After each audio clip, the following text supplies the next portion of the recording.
So I recently finished Deltarune Chapter 4, and that inspired me to make a Kris moveset for Super Smash Bros. I've seen a few concepts already, and going into this, I want to say, this wasn't something I followed very good in my early 4 Smash videos, and I think it made a lot of my movesets clunky. I'm not a big fan of making normal attacks summon a whole bunch of elements and characters. I think for a fast-paced game like Super Smash Bros., it just makes the moveset too slow.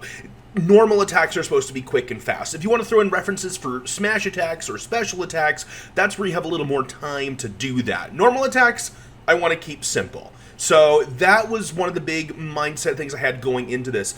Furthermore, when it comes to using attacks that utilize other characters, I like to avoid that as well, right? I don't like this situation, for one thing, where we have Peach is so tied with Toad in her moveset that people just kind of dismiss Toad as a playable character. So, like, I don't want to see that become a regular thing. We have, you know, more generic-ish characters becoming playable, like Piranha Plant, so I don't want to discount any character from having a possibility of being playable later on.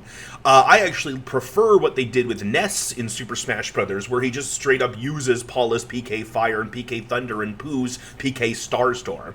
Why not? I mean, those are not moves that Ness can learn or use, but does it make enough sense for him to have them in a Smash moveset? Sure, why not? You can take those kind of creative liberties. So I don't think, as long as it's too unreasonable, that's a better way to throw in those references, is just have Kris use some moves from some other characters of Deltarune, as long as it's not too far-fetched. And you can be the judge of that, but here's the moveset that I came up with.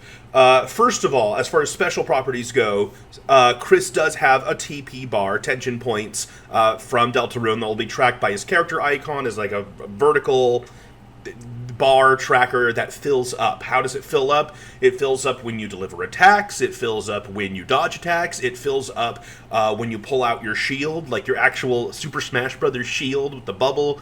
That will give you some TP. TP is used specifically in this moveset for special moves, so we will talk more about those when we get to special moves. The only other special property that Kris has in reference to Chapter 4 is he has Wall Cling. So, yeah, no crawl, but we got Wall Cling on Kris. Alright, neutral attack is just going to be Kris's attack from Deltarune. Just a very simple-looking sword swing, seemingly.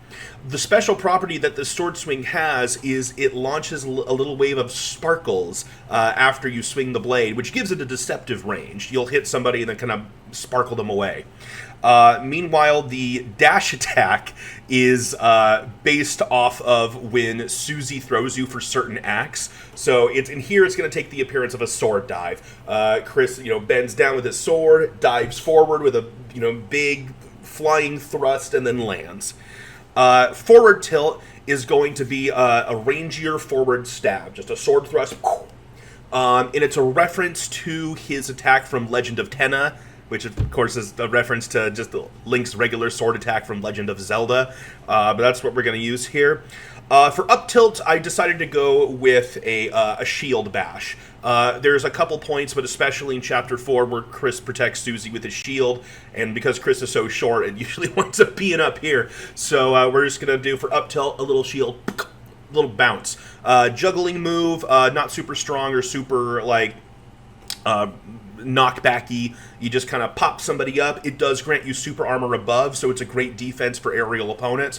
Additionally, just using the moves, regardless of if you land an attack or not, grants you TP because you're using your shield. Down tilt, I decided to go with a slide kick. It's there's a lot of points when you're exploring the Dark Worlds where you're sliding down ramps, so I just wanted to use that animation in a slide kick motion. Alright, smash attacks. This is where I add some more of the weirder or bigger things.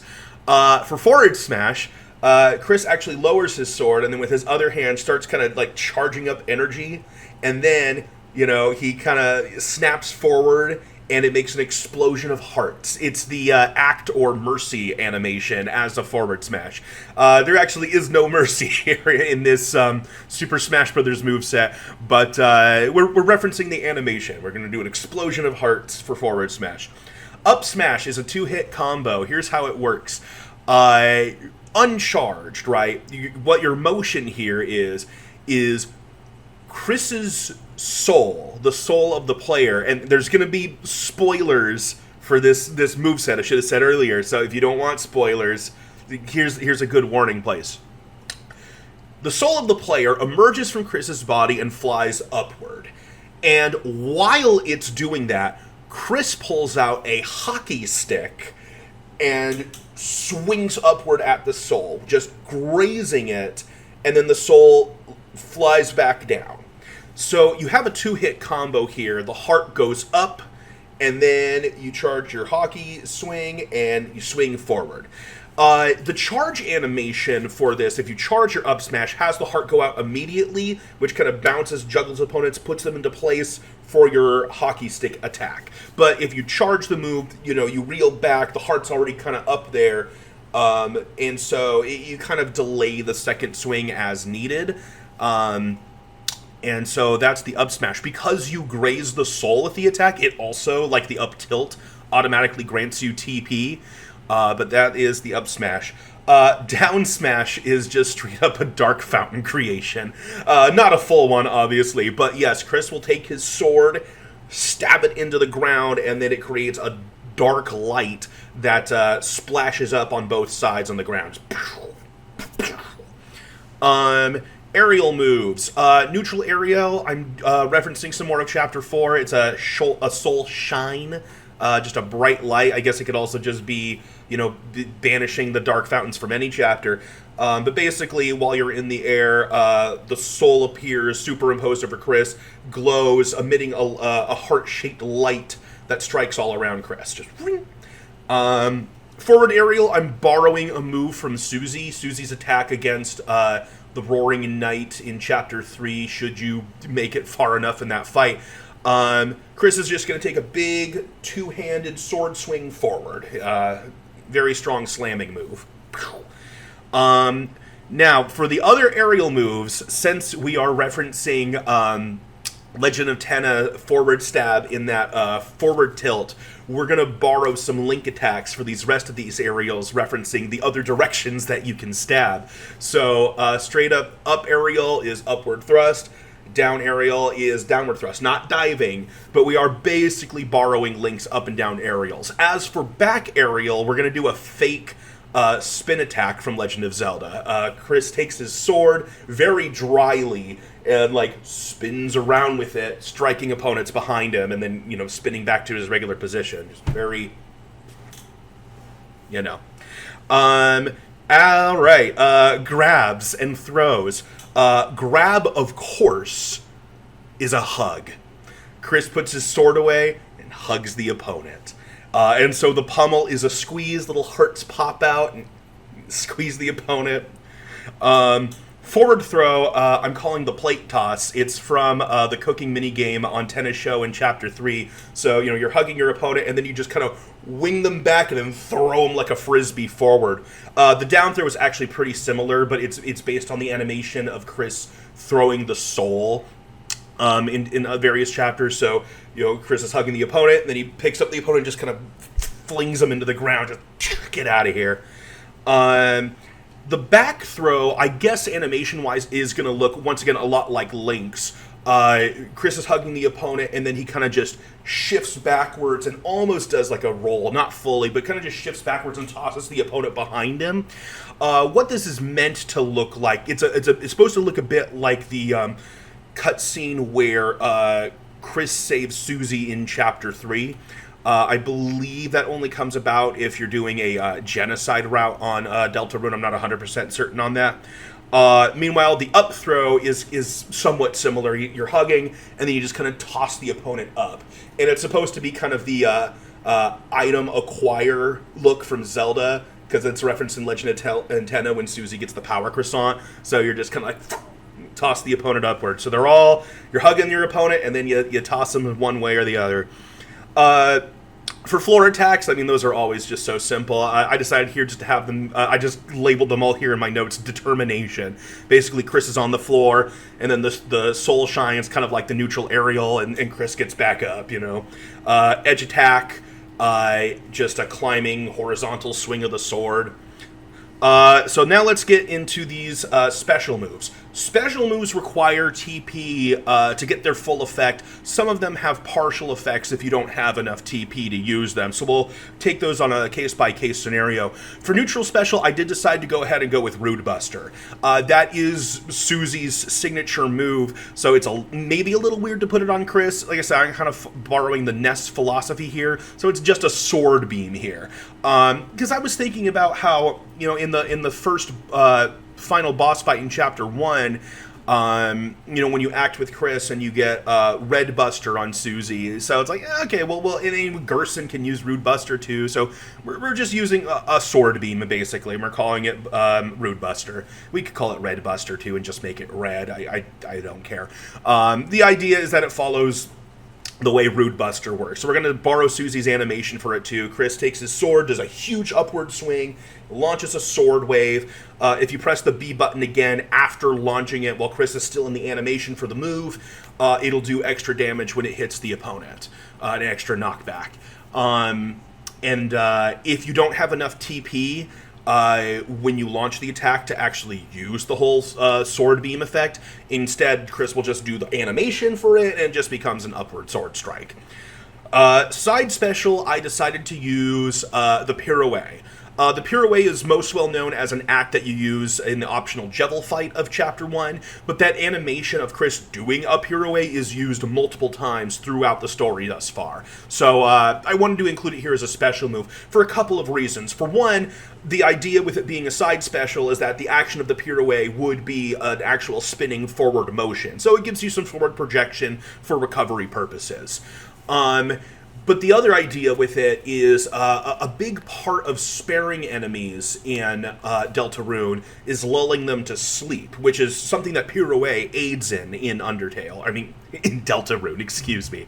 So I wanted to have something to reference it.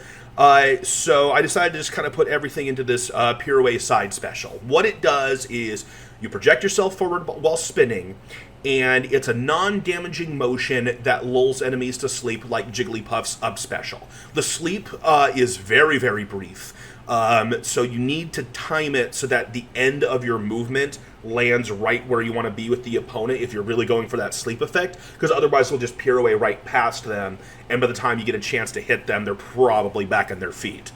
If you don't have enough TP to do the sleep effect, you still do the rest of the motion. It just becomes a movement option. Up special, I'm taking a creative liberty on X Slash, which is Kris's special attack when fighting Spam Tom Neo in Chapter 2 on the Genocide route, or the Snowgrave route. So here what it's going to be is a literal X-shaped slash, basically. Kris is going to do a big diagonal slice upward, and then a powerful diagonal slice downward. And those are going to be manually inputted, like Shulk's air slash. You do one up B, you go thump. You do another B input, and you go thump. All of the power of the attack comes from that second slash. The first slash just kind of sets you up and helps you with recovery. And so you can do that first slash without any TP at all. You're right, you're never going to be denied your recovery. Kris will always do that first slash, but then if you want, you can use TP to do the second powerful slash that like slices down and slams opponents and blasts them away in a diagonal line. Just bam! So that's X slash. Down special, since I have a Susie move with Rude Buster, I wanted to have a Rousey move too, and I thought the best option here, I said I don't want to get into pacification or healing or things like that, so I thought the best option was Fluffy Guard from the regular Spam Tom Neo fight. So here you can see it as like Rousey casting a spell on Kris, because that's really how it's used. So what happens is when you use the move, a fluffy white ball starts orbiting around Kris, and it's really straightforward from there. If someone's attack hits the orb, it basically blocks the hit from Kris, and it damages the orb. And after the orb has taken enough damage, it disappears. It's a very they say it is what it is at face value. It can be a very helpful shield, or it can do absolutely nothing if your opponent keeps hitting you in the right places. You are allowed to have up to 2 fluffy guards at once, so they'll always perfectly be symmetrical from each other, orbiting around Kris. But each one costs an individual amount of TP, and if you don't have enough TP to actually cast Fluffy Guard, nothing will happen. Kris will just kind of do a casting animation, and nothing will appear. So that is the one special move where nothing happens if you don't have enough TP to use it. Final Smash is the Thrash Machine, which, it first comes in Chapter 1, but is really used in Chapter 2. So here it's going to be kind of a Little Mac Donkey Kong-esque Final Smash, just beating up with the Thrash Machine. The Final Smash starts, Kris gets inside it, assembles on him. Them. I'm still working on that. And with the Thrash Machine, they pummel the opponent, and then the opponent goes flying with the big final move. Now, you could do a fun thing where the final move has a different appearance and effect based off of the head you have, and it's like, every time you use the final smash, it gets a different head. I think that would be a cool flair that they could add to this character. If they had to pick one, I think obviously you got to go with the duck head, right? So if the final smash only gets one, use the duck head. But if you can, make it so like the final hit of the final smash has a different effect depending on which head you have, and that head is randomized every time the final smash is used in game. All right, on to the visual things. The on-screen appearance, I'm going to use the entering the Dark World animation. Kris falls in, does like a little flip, and there they are.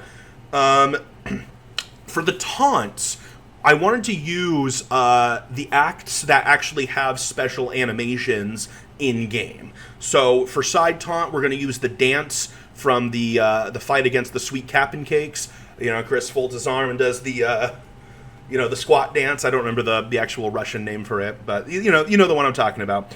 Up taunt, we're going to do the jiggle jiggle animation against the werewires. So up taunt, woo. And then down taunt, we're going to use the bow from the K-Round fight from Chapter 1. All right, as for the victory animations, Victory 1 is going to be the actual battle finish animation from Deltarune. Kris puts their sword away, and then just very dryly looks into the camera. Soullessly. And then Victory 2 is going to be the fun gang pose, or whatever you named him. I named mine something explicit. So Kris kind of just spins around, folds their arms, and looks behind. And then Victory 3 is going to be the pose you can do with Rousey in Chapter 2. So just looks at the camera, peace sign, and then that's it. For the 8 alternate costumes, we got Default, we've got Casual being in the hometown, the Take Care outfit, one of them from Chapter 2. Then we got a bunch from Chapter 3. We got Cooking, Lightner's Live, the dog costume, Cowboy, and Gangster. And that's going to give us our 8. Kirby Hat, of course, is Kris's hair. And that's pretty much it. Thanks for watching.